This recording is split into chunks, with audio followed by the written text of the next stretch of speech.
ఆయన మనకి ఖచ్చితంగా ఆయన మనిషిగా జీవిస్తూ వచ్చారు.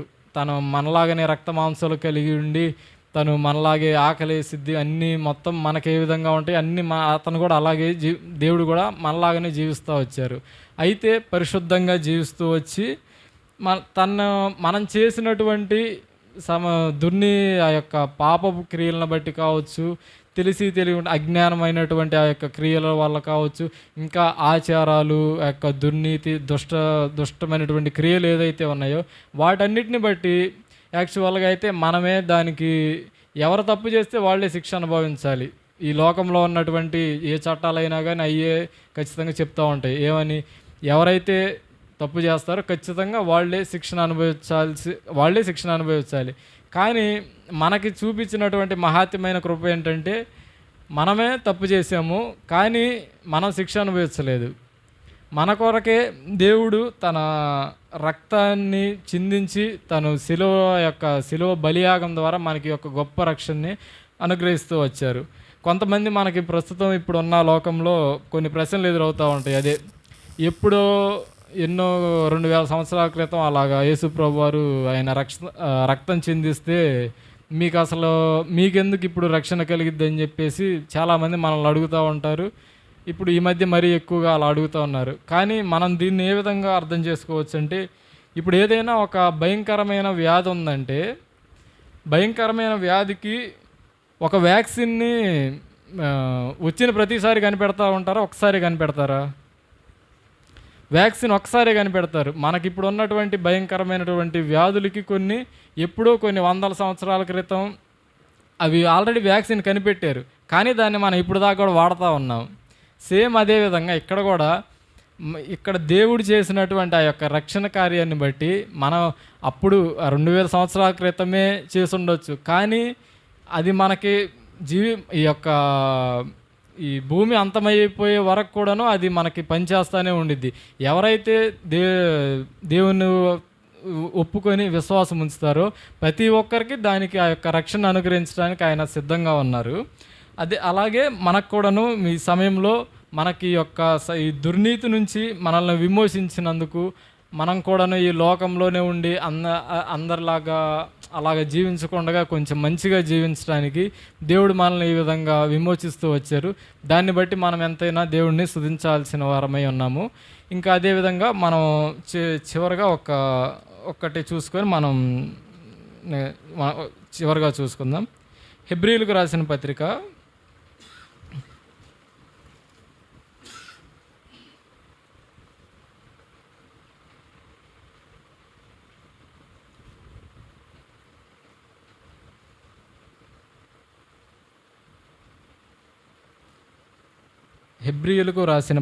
2వ అధ్యాయము 14వ వచనము.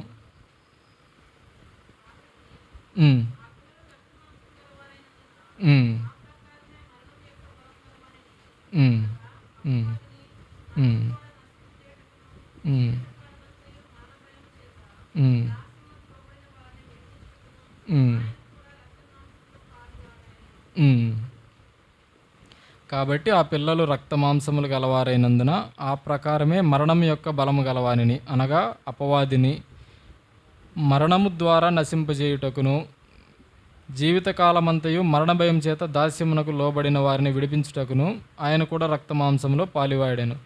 ఇక్కడ మనం చూసినట్లయితే దేని నుంచి మనల్ని విడిపిస్తూ వచ్చారంటే, మరణ భయము చేత దాస్యమునకు లోబడిన వారిని. మనకి జనరల్గా మనం మనుషులం కాబట్టి మన స్వభావం ఏంటంటే, మరణం అంటే ఖచ్చితంగా భయం ఉండిద్ది ఎవరికైనా కానీ. ఉంటుందంటారా? మరణం అంటే రక్షింపబడి ఉన్న వాళ్ళు కూడా అంటే బాగా వాళ్ళ భక్తి వాళ్ళు బాగా బలపడి ఒక మంచి స్థాయికి వెళ్ళినప్పుడు మరణానికి భయపడకుండా వాళ్ళు చాలా ధైర్యంగా ఉంటారు. కానీ చాలా వరకు రక్షింపబడిన వాళ్ళు కూడా మరణానికి భయపడతా ఉంటారు. ఇలా అంటే మన స్వభావం అలా ఉంటుంది. కానీ ఇక్కడ దేవుడు మన పట్ల చేసినటువంటి కార్యం ఏంటంటే, మరణ భయం చేత దాస్యమునకు లోబడిన వారిని విడిపించడానికి. దేవుడు మరణానికి ఇక్కడ మనం ఒకటి జ్ఞాపకం చేసుకున్నట్లయితే, మరణం యొక్క బలము గలవానిని. అంటే మరణం యొక్క బలము గలవారంటే ఇక్కడ ఎవరని ఇచ్చారు మనకి ఇక్కడ? అపవాదిని. అంటే మరణం యొక్క బలము సాతానుని జయిస్తూ వచ్చారు. మనకి అంత ఆ విధంగా ఇప్పుడు చనిపోయి మరలా ఆ యొక్క మరణాన్ని జయించి మన కొరకు ఆయన పునరుద్ధానుడై లేస్తూ వచ్చారు. దాన్ని మనకు ఒక సాదృశ్యంగా చూపిస్తూ వచ్చారు. ఏమనంటే ఇప్పుడు మనకి మీరు కూడా మనం దేవుడిని రక్షణ పొందినప్పుడు మనం ఒక్కసారే మరణిస్తాం, మనకి రెండో మరణం ఉండదు. అదేవిధంగా దేవుడు ఏ విధంగా అయితే పునరుద్ధానుడిగా ఉంటా ఉన్నారో మనం రక్షణ పొందుకున్నప్పుడు ఈ యొక్క మరణం మీద మనకి అధికారం వచ్చింది. మనం శారీరకంగా అందరం చనిపోవాల్సిందే, కానీ రెండో మరణం మీద మనం మనకంత ధన్యతని దేవుడు మనకు అనుగ్రహిస్తూ వచ్చారు. మనం ఒక మరణాన్ని జయించి మనంతటా మనం అసలు ఏమాత్రం అది సాధ్యమయ్యే పనే కాదు. అది కేవలం దేవుడు మనకి చేసినటువంటి ఆ గొప్ప కార్యాన్ని బట్టి మనం ఆయన ఎంతైనా స్తుతించవలసిన వారమై ఉంటా ఉన్నాము. మనం యొక్క శారీరకంగా చనిపోయిన తర్వాత మనం మంచిగా చివరి వరకు ఈ యొక్క ఆత్మీయతను కాపాడుకుంటూ మనం చక్కగా జీవించినప్పుడు తర్వాత మనం చనిపోయిన తర్వాత మన రాకడ దేవుడు యేసుక్రీస్తు ప్రభువారు రెండవ రాకడప్పుడు మనకి ఆ గొప్ప అధికారాన్ని మనకి అనుగ్రహిస్తూ వచ్చారు. మరణం పైనటువంటి అధికారం ఇచ్చేది. అది బయట వాళ్ళకి మనకి అది అతిశయంగా అనిపించవచ్చు, కానీ అది ఒకానొక సమయంలో మన ఫ్యూచర్లో దాన్ని ఖచ్చితంగా చూస్తాము. అది అందరు కూడా అది ఖచ్చితంగా చూస్తారు అందరూ. ఇక్కడ మనం జ్ఞాపకం చేసుకున్నట్లయితే ఇది మరణం యొక్క దాస్యం నుంచి మనల్ని ఇక్కడ విడిపింపబడుతూ వచ్చారు. అదేవిధంగా 16వ వచనం కూడా చదవండి.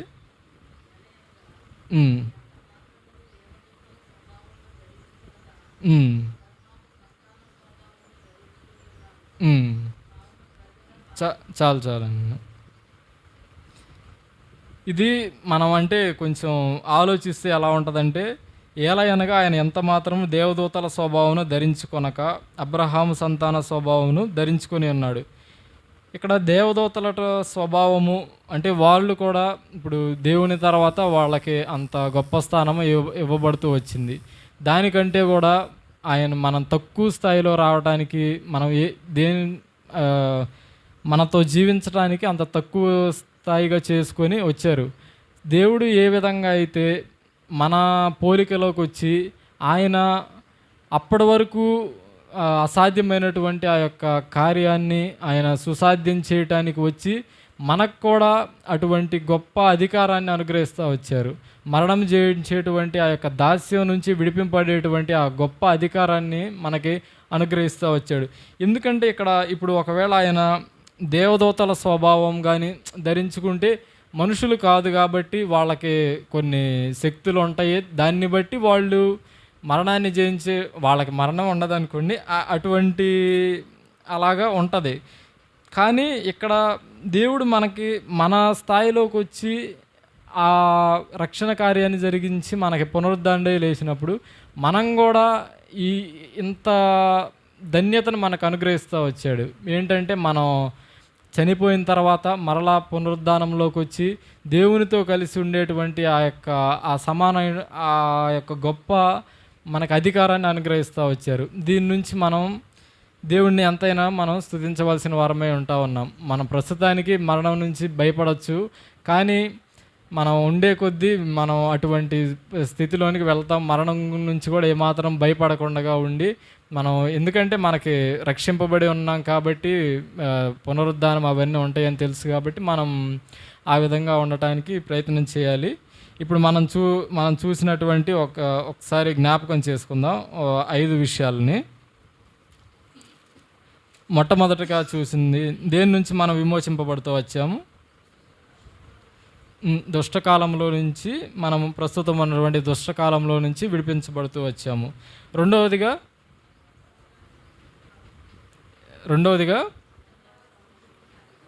అంధకార సంబంధమైనటువంటి అధికారం, అంటే ఈ యొక్క లోకంలో ఉన్నటువంటి సాతాను యొక్క మనకి ఈ గ్రంథంలోనే ఒకటి మాట ఉండిద్ది, ఈ లోకము దుష్టుని యందు ఉన్నదని ఉంటుంది. ఈ దుష్టుని యొక్క అధికారం నుంచి మనం విడిపింపబడుతూ వచ్చాము. అలాగే మూడవదిగా దేని నుంచి విడిపింపబడుతూ వచ్చాము? పితృపారంపర్యమైనటువంటి వ్యర్థ ప్రవర్తన. అంటే మన పూర్వీకుల దగ్గర నుండి వచ్చేటువంటి ఆ యొక్క ఆచారాలు గానీ, మూఢనమ్మకాలు, అటు వాస్తులు, అటు అలాంటి వాటి నుంచి మనం విడిపింపబడతా వచ్చాము. నాలుగవదిగా సమస్తమైనటువంటి దుర్నీతి నుంచి మనం విడిపింపబడతా వచ్చాం. ఐదవదిగా మరణమైనటువంటి ఆ యొక్క దాస్యం నుంచి మనము విడిపింపబడతా వచ్చాము. ఈ యొక్క 5 విషయాలు మనం ఈరోజు జ్ఞాపకం చేసుకుంటా వచ్చాము. ఇవి మామూలుగా ఇవన్నీ కూడాను మనంతటా మనకి సాధ్యమయ్యే పని కాదు.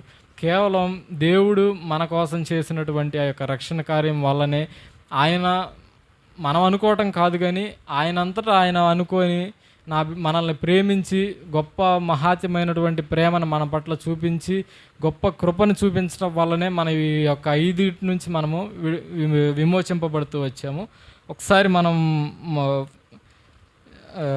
ఎఫెసీలకు రాసిన పత్రిక 1వ అధ్యాయం 7వ వచనం చదువుకుందాం.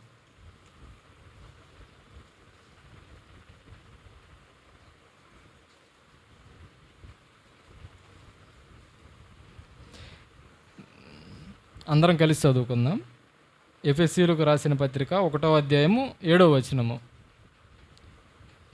దేవుని కృపా మహదైశ్వర్యమును బట్టి ఆ ప్రియుని యందు ఆయన రక్తం వలన మనకు విమోచనము, అనగా మన అపరాధములకు క్షమాపణ మనకు కలిగి ఉన్నది. అది ఇక్కడ మనం జ్ఞాపకం చేసుకున్నట్లయితే మనం ఏమన్నా చేసామని ఏమీ లేదు ఇక్కడ. అంటే దేవుడే మొత్తం, మనం చేయాల్సింది ఏం లేదు, మొత్తం దేవుడే మన కొరకు అంతా సిద్ధపరిచి ఆయనే అన్నీ మన యొక్క శరీరంలోనికి వచ్చి అంతా రక్షణ కార్యాన్ని జరిగిస్తూ వచ్చారు. కేవలం మనం ఆయన ఎందుకు విశ్వాసం ఉంచి మనం రక్షణ పొందుకున్నాము. మనల్ని ఎక్కువగా ఆయన అవి చేయాలి ఇవి చేయాలని ఏమి ఇబ్బంది పెట్టలేదు. ఆయన చేయాల్సిందంతా ఆయన చేసేసారు. జస్ట్ మీరు నా యందు విశ్వాసం ఉంచండి, మీరు నన్ను దేవుడు అని నమ్మండి అని మాత్రం ఆయన చెప్పారు. ఇది జరిగింది దేవుని కృపా మహదైశ్వర్యమును బట్టి. అంటే ఆయన కృప ద్వారా మాత్రమే ఇది జరుగుతూ వచ్చింది. మనం చేసింది ఏం లేదు ఇక్కడ, కేవలం మనం విశ్వాసం ఉంచామంతే. మొత్తం దేవుడే మన కొరకు ఇదంతా చేస్తూ వచ్చాడు. మనం ఎక్కువ కష్టపడింది కూడా ఏం లేదు. కాబట్టి మనకి ఇంత గొప్ప ధన్యతని ఆ యొక్క 5 విషయాల నుంచి మనకు విమోచన అనుగ్రహిస్తూ వచ్చాడు. మనకు ఒక గొప్ప రక్షణ అనుగ్రహిస్తూ వచ్చినందుకు మనం దేవుడిని ఎంతైనా స్తుతించవలసిన వారమే ఉంటాం.